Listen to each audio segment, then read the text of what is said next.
Presented at the Rockview, presented our report on the 2023 election, democracy, elections without democracy, which analyzed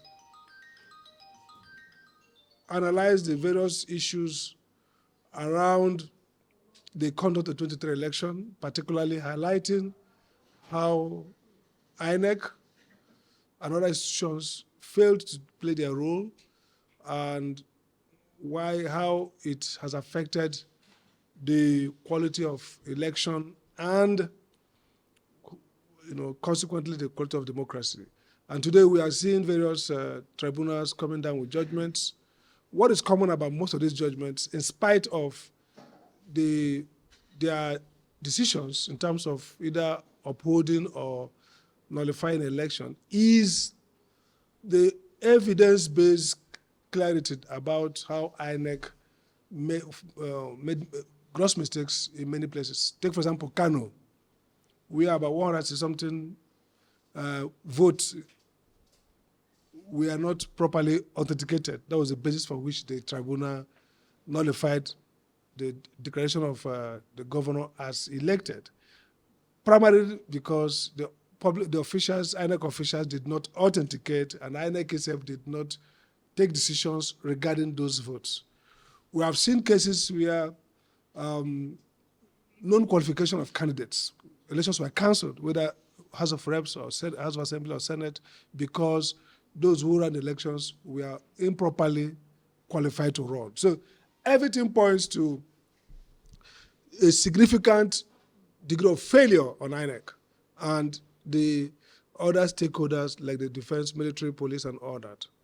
So now we are about to face another election, the runoff election, the governorship elections in Imo, Bayelsa, and Kogi State. Already we are here getting discordant messaging about this election. Earlier on, INEC had said that they were going to do electronic transmission of these elections, which is what they promised at the presidential election.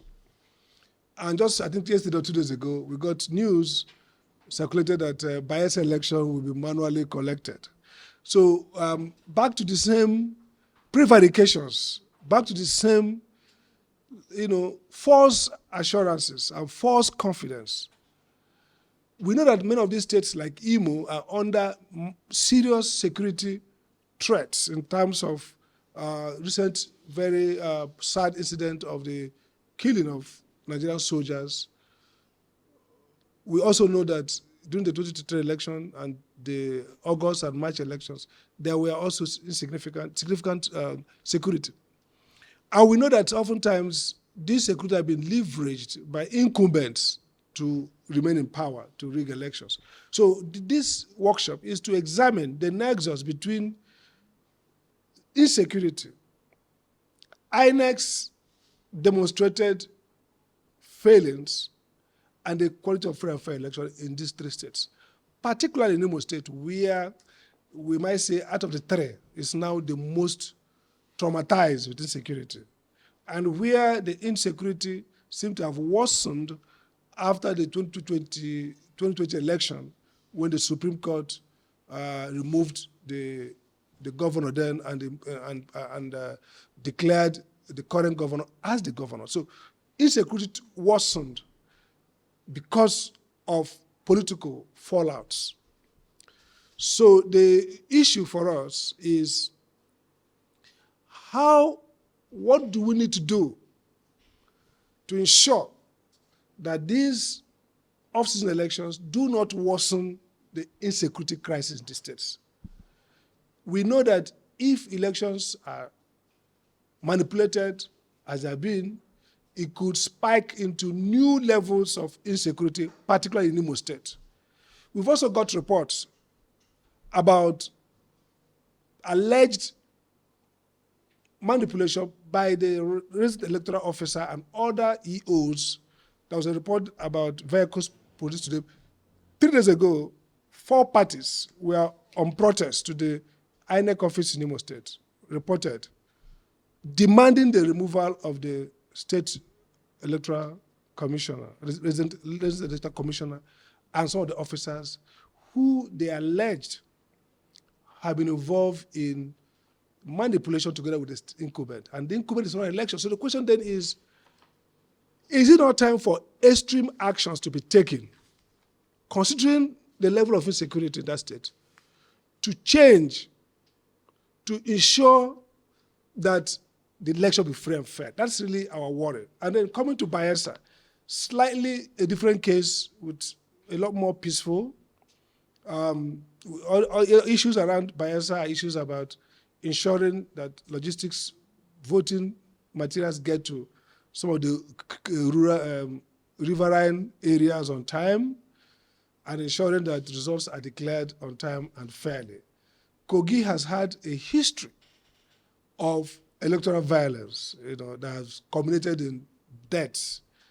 And although the incumbent governor is not running, we've seen build-up of allegations of assassination attempts and so on and so forth, particularly against the SDP candidates. They have alleged all this. So the question is, what are the proactive measures that the National Security Advisor himself, the INEC, and even Mr. President should take to ensure that first we guarantee that the electoral officers on ground in these states are going to be impartial, and those who are indicted or have serious allegations like in Imo State should be removed, one. Two, how do we ensure that the security is not used to create,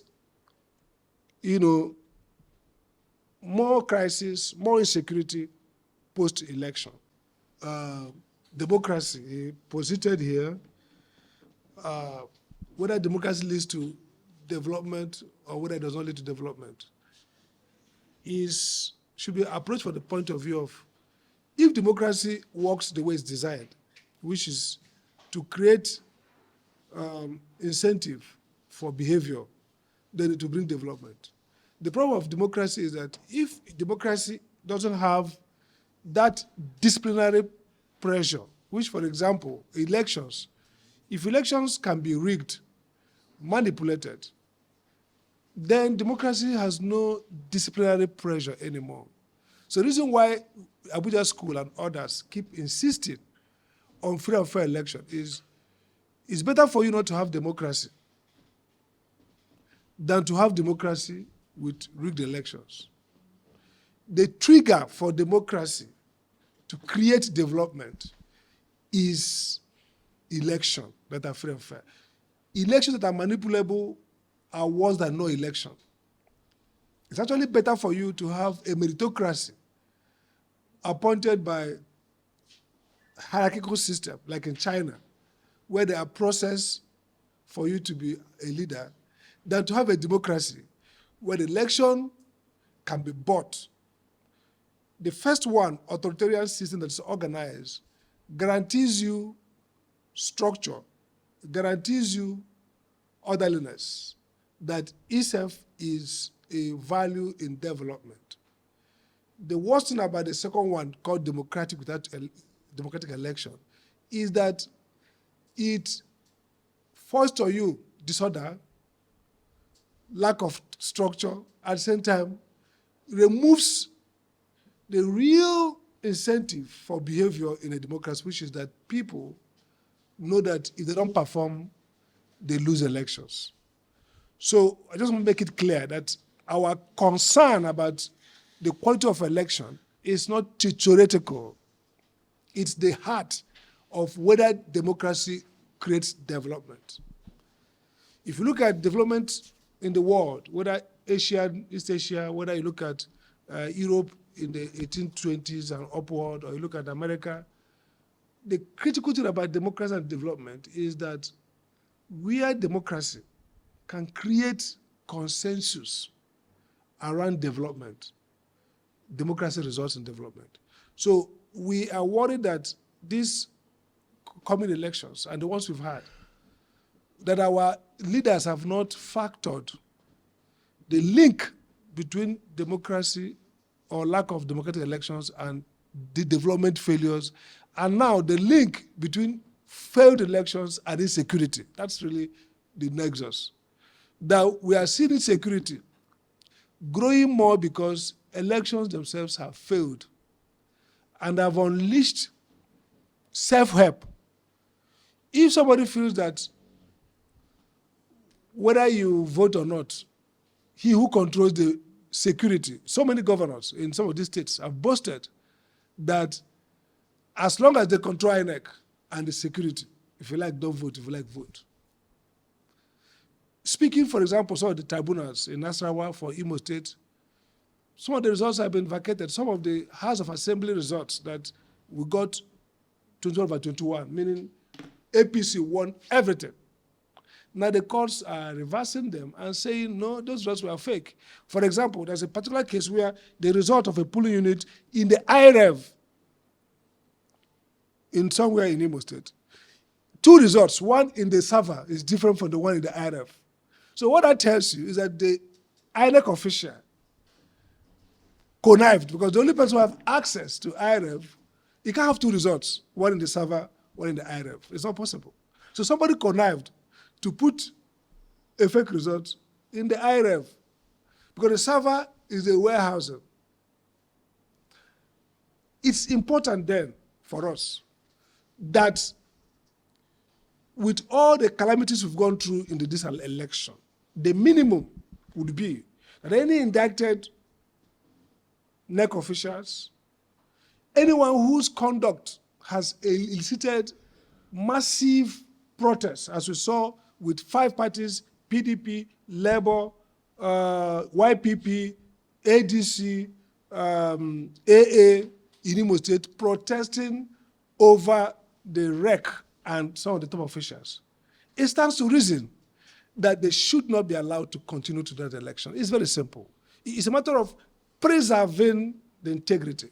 In the last election, during the time of the former INEC chairman, there were elections held, officer elections held, that they have to set national officers and remove the responsibility from the REC. And these national officers did the election. Why are you going to that extent?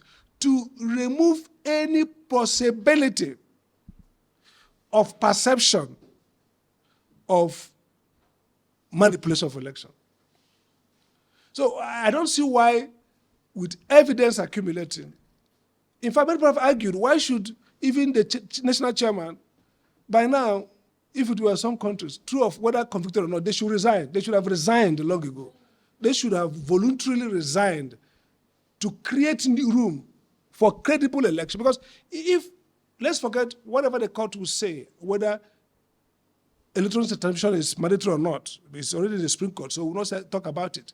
The fact that somebody said, I will do it, and didn't do it, and now unleashed serious crisis of confidence, is enough for the person to step aside. Look at coaches, they step aside. Look at governments, presidents, were they confided by courts? They step aside because their continued stay threatens trust in the electoral process. That's the point I'm making. They don't step aside because they have been convicted. So if a particular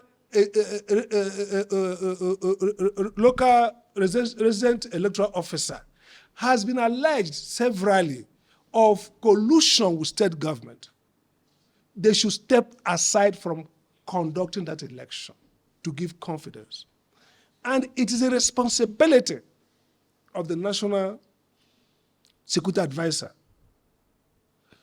to remove police commissioners or change them whose, under their watch, that has been documented. You see, election is a game of trust.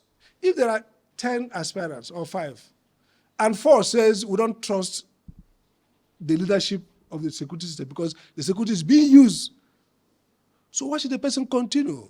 They're not being sacked, transfer them before the election, bring other persons to run the election, because you cannot have the same security heads under whose watch that are credible. You don't have to be proven. Credible. It's not just make 2 mistakes.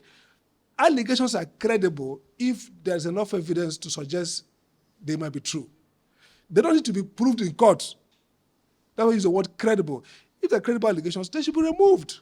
So we are going to, after this conversation, proceed with the outcome with letter to the National Security Advisor, because we risk too much loss of life in this country.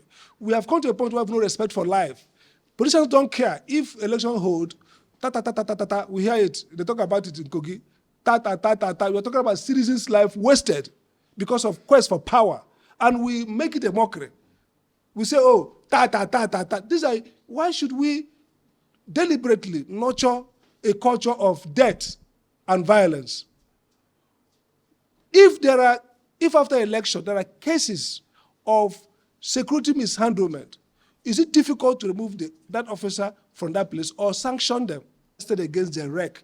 That REC should be removed, transferred. After election, they can come back. Those EOs that are indicted and reported should be removed. We're talking about protecting trust and integrity in the electoral process. As a matter of fact, if we're not carried away by electoral petition, by now, whoever became president should have reviewed the conduct of the election by INEC itself, and it may be a ground for a presidential address to Senate to remove the INEC chairman through due process. He can't run terribly compromised elections that result in violence, deaths, and look at what's going to happen in the US, where we are disgracing ourselves as a country because of the failure of oversight of an institution. Why should that person continue? That's really the point. We should come to a point where we are more proactive to prevent violence, to prevent death, by taking actions, not to protect the career of few individuals.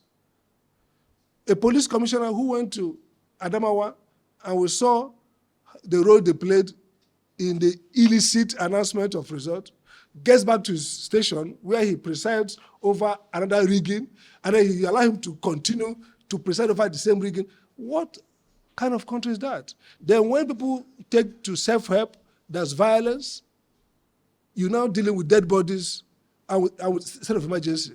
That's how Imo State was lost to insecurity arising from 2022 election.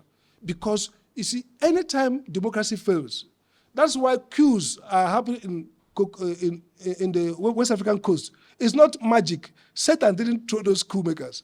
It's continuous failure of democracy. Because, like Bibiolu said, democracy is curated. Leaders must be watchful. See where there's a crisis. You step in, you curate it, you remove things, you add things to show up confidence and to give assurance to citizens to play by the rule. So that's the intervention of the school. That we shouldn't all be Monday morning quarterback when they have scored the goal. The match has ended on Sunday. On Monday morning, we start on AIT, Arise, other TVs, abusing ourselves. We should be proactive to suggest what should be done before the Sunday match, not to come Monday after the match and say what was not done. We want to be proactive as a citizen group, and that's why I have this conversation. I want to invite, because before we have the leader of the Safe Imo group. We felt that since it's a local matter and he is a well-known human rights actor, then we should invite him to also share his view. So, thank you. Like this start today, there's a progressive deterioration of the morale and competence of these guys. So as citizens, we should demand, look, people were worried about the technology working in 2023, is that not correct? INEC did so-called troubleshooting. They did a pretext. They showed what they call this, they do before, mock. And rated themselves close to 90% and said they exclude any eventuality. Interestingly, we shouldn't forget narrative. Nationally, there was zero performance. The system collapsed. Is that not correct? Now, at the tribunals, INEC has never said that there was any hitch, any technological failure, that they didn't put in evidence any technological failure. So the summation is that it was human decision, and that's why they argued that they had a discretion not to use technology or use manual. So the point then is, how are we going to trust that if you have these dark zones called security areas in Okigwe and Olo, and you're not going to use electronic transmission even if there was voting? So how are we going to trust that the results that you will still give, let's assume there is 200 voters in polling unit A in this area, and nobody comes out because of security problem. You now upload 100 for party A, 20 for party B, 111 for other parties. Okay, everything comes to 180. It's reasonable. 200 voters, 180. And then the result is from back door, put in later. So how we know that those were actual votes? So that's why it's important that INEC comes and says, this is a place elections will not hold, unfortunately, because we cannot guarantee that voters will come out. 2, this is the methodology that the elections will take.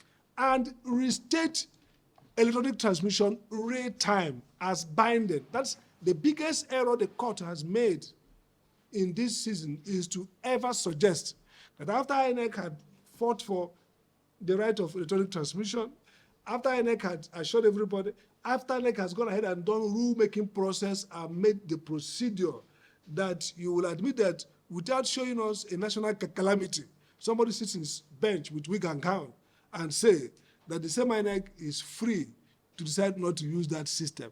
What you have now done is to weaponize INEC to now go and shut down. That's why we are not surprised. INEC has already said before that they will use electronic transmission. Now we're hearing that Bayelsa will now be manual. What changed technology-wise?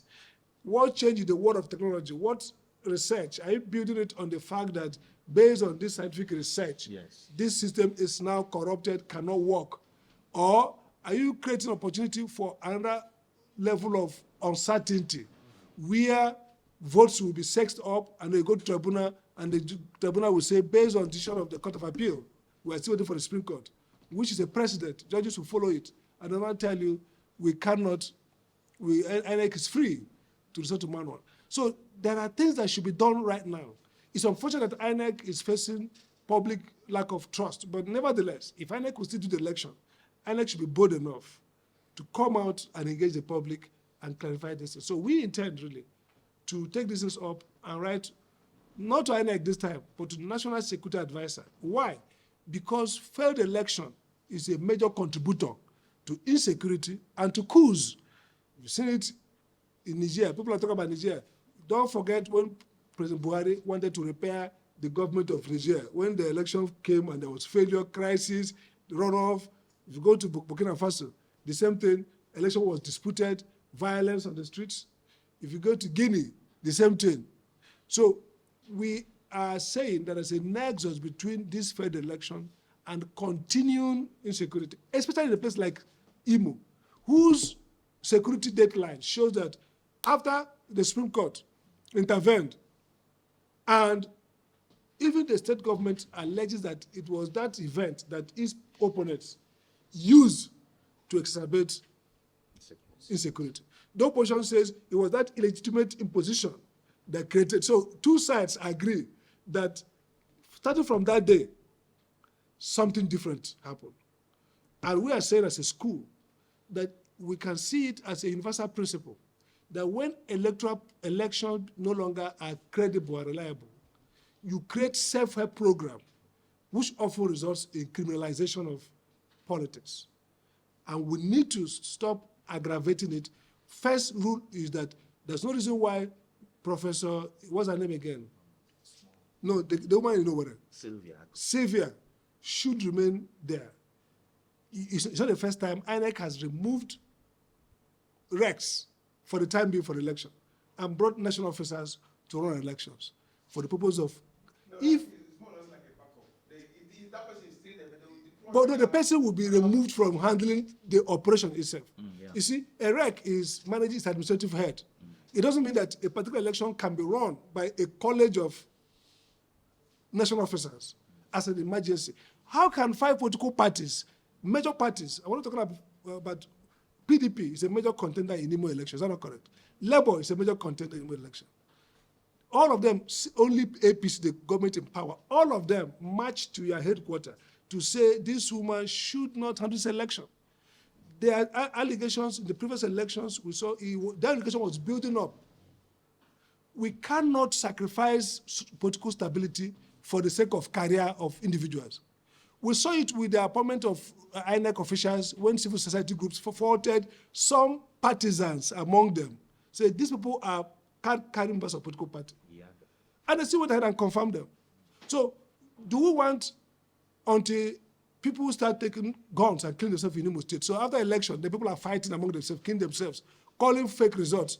Then is when the national security institution will be triggered. No, we say level playing field. If somebody is a problem, step aside, bring somebody else. Let them conduct transparent election. The reason off-season elections are interesting that you can localize their problem and deal with it. What's the problem? Send 3 national officers to run the election in Imo, in Kogi, or any other place where there is allegation. So this is a conversation we're taking seriously, and I like the point that he brought and the response he gave. We have to know that democracy is about institutional adaptation. The way your institution is created and structured determines the outcome. If it's not working, change it. Confidence, and by the way, look at what happened in Spain. We see it every time, the Spanish FIFA football. The person who was said he must resign has not been convicted, is that not correct? But he has to step aside. I mean, you can't be running, just like what a judge, all the parties say, judge, recruit yourself. You can't be running an election that all the people don't have confidence in you. What are you running? If all the parties, apart from one, the incumbent, has no confidence in you, why should you insist on presiding and doing election? For whose purpose? The same people who you are doing election are already alleging that you are in collaboration with the incumbent. They are saying that cards have been given to all of you, and you are still saying we will do free and fair election. If you had good reputation before now, it will suffice. But when you are INEC in Nigeria, that courts, parties, foreign observers, internationals have all said this is a terrible organization, why should we believe you telling us that you'll be free and fair? No. You have to exit. That's minimum requirement. And we're going to also ask that security should be, like I said, let them scope all these areas. And because you see, elections is not about who wins. It's not all about what happens after election, how citizens survive, what violence they face. Today, look at Nigerian soldiers killed brutally. Why should we not take security serious in this country? To organize our elections to minimize security crisis. Why should elections be organized in a manner that will create more insecurity and threaten the life of citizens and the law enforcement agents just for political power? Why can't we be more painstaking to organize elections that are free and fair? And if anybody's a problem, remove that person momentarily to have free and fair results. Must a system be captured by individuals in power? Can the system be freed to work for all of us instead of answering to the ambition of one person, be him senator or governor or president? That's really why the school will continuously, even though INEC is not happy with us, will continuously challenge INEC because they have regulatory power to solve the problem. We don't blame citizens and leave regulator. You deal with the person who has the power by law to act. So it's INEC chairman and his team that will sit and say, we remove all these major people in Imo, transfer them to elsewhere where there's no election, take the guy from maybe from Edo or Bayelsa, transfer back this place for the time being for these 2-3 months. The idea of this is that some of these guys have become embedded. They have become part of the state bureaucracy. They have been in the place, they have had interactions, so sometimes you remove them, bring fresh persons who may not have those embeddedness. Maybe towards the end of October, before the election, you bring new persons who go there with fresh eye, with that legacy of distrust. Critical thing is trust. Even if the election is not free and fair, even if there are problems, if all the parties say we are okay with the outcome and everybody move on, election is not more important than stability. Elections are not more important than the state working. So if people are happy with the elections, then we are all happy. But if the people, even if the election was fair and fair, and people feel that this person compromised the election, it's still a problem. So we want free and fair election in those states. I don't know, yes, my sister. Yeah, question.